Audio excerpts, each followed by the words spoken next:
পেয়েছেন একা নির্বাচন করে। ঠিক আছে, ওনার জন্য সবাই দোয়া করবেন। আচ্ছা, আমি আপনাদের কাছে কিছু ছবি দেখাবো। এই ছবিগুলো দেখানোর আগে জাস্ট একটু নতুন ভাই থাকেন, পেছনে থাকেন, সমস্যা নেই। আচ্ছা, ওকে।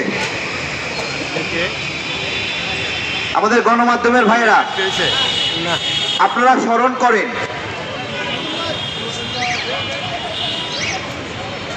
আমাদের 1971 সালের কথা আমরা স্মরণ করি। 1971 সাল, দেশ সদ্য স্বাধীন হয়েছে।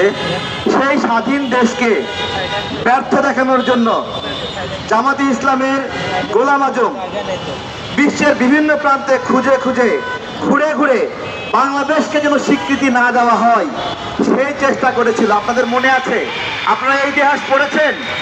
এবং সে পাকিস্তান পুনর্গঠনের জন্য সে 1 টাকার একটা হাদিয়ার রসিদ বানিয়েছিল, আপনারা জানেন মনে হয় সেইটা। আজকে নতুন করে এই বাংলাদেশে গণ অভ্যুত্থানের পরে এই যে নির্বাচন হলো, একটা দেশের মানুষ তার নেতা নির্বাচিত করলো, সেই একইভাবে গোলাম আজমের সুন্নত হিসেবে এই বর্তমান জামাত শিবির রাজাকার তারা বাংলাদেশকে আবার অস্থিতিশীল প্রমাণ করার চেষ্টা করছে। গোলাম আজম হেঁটেছে যেই পথে, শফি সাহেব হাঁটছে একই পথে। আজকে আমরা যেই বিষয়টা ইস্যু করেছি, আমাদের এই পাশে সাংবাদিক ভাইরা এক পা একটু পিছাবেন, ব্যানারের লেখা দেখা যাচ্ছে না। আলামিন ভাই একটু এক পা পিছাবেন প্লিজ, ব্যানারের লেখা দেখা যাচ্ছে না।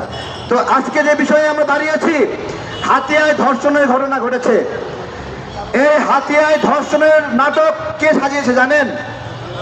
হ্যাঁ, এই জুলাইয়ের আমাদের মাস্তান, আমরা তো জুলাই যোদ্ধা, কিন্তু জুলাইয়ের মাস্তান যে চাঁদাবাজ সমন্বয়ক হান্নান মাসুদ, এই ধর্ষণ নাটকের সমন্বয়ক। ধর্ষণ নাটকের সমন্বয়টা কিভাবে করেছে? এই মহিলা প্রথমে বলল তাকে গণধর্ষণ করা হয়েছে। গণধর্ষণ কয়জন মিলে করে? অনেক মানুষ মিলে একটা মহিলাকে ধর্ষণ করলে সে গণধর্ষণ। তারপরে মহিলা আস্তে আস্তে নরম হইল, বললো যে না, গণধর্ষণ না, তাকে ধর্ষণ করা হয়েছে। আজকে দুপুরের দিকে ডক্টর ইউনূস ফোন দিয়েছে মহিলাকে, মহিলা বলে ধর্ষণ না, ধর্ষণের চেষ্টা করা হয়েছে। দেখেন, সদ্য বিজয় অর্জন করেছে জাতীয়তাবাদী দল বিএনপি। আমরা একসাথে যুগপৎ আন্দোলন করেছি। আমাদের ভাই একটা দায় আছে যে আমরা আন্দোলন করে একটা দলকে পরাজিত করে আর একটা দলকে বিজয়ী করেছি। সুতরাং সেই দলের ভালো মন্দ, সেই দল যদি চাঁদাবাজিও করে, খারাপ করে, তার ধর্ষণ করে, সে দায় আমাদের রয়েছে। সেই জায়গা থেকে আমরা খুবই মর্মাহত হয়েছিলাম। কিন্তু পরবর্তীতে যখন জানলাম এটা একটা নাটক, তখন আমাদের মাথা ঘুরে গেল যে এরা তো সেই 1971 সালে ওই গোলাম আজমের মতোই আবার বাংলাদেশকে ব্যর্থ দেখানোর জন্য ষড়যন্ত্র করছে। ভাইরা, এবার আসেন, কেন এই সন্ত্রাসী হান্নান মাসুদ এই ঘটনা ঘটালো? কেন জামাত শিবির এই ঘটনা ঘটালো?